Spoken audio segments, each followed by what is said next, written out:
कणकण सांगतय,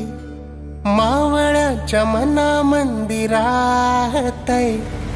आमच्या या जीवाची आस आमचं राज,